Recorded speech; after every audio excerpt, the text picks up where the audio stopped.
আসসালামু আলাইকুম ভিউয়ার্স, কী অবস্থা সবার? আশা করি অনেক বেশি ভালো আছেন। তো আজকে যে ফোনটি নিয়ে কথা বলবো সেটি হচ্ছে রিয়েলমি সদ্য রিলিজড হওয়া রিয়েলমি নোট 50। তো আমরা আসলে রিয়েলমি বাংলাদেশে যে ফোনটি লঞ্চ করেছিল রিয়েলমি 5i, আসলে এটার কথা সবাই জানেন।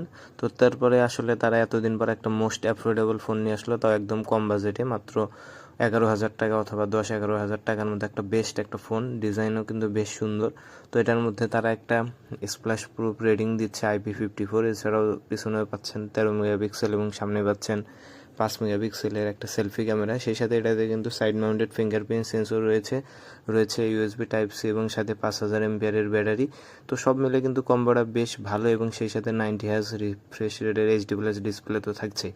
তো এটা নিয়ে ফুল রিভিউ আসবে, সেই পর্যন্ত সুস্থ থাকুন, ভালো থাকুন এবং আমাদের চ্যানেলের কী ধরনের ভিডিও চাচ্ছেন সেগুলো জানার জন্য আমাদের সাথেই থাকুন। ধন্যবাদ সবাইকে। আসসালামু আলাইকুম।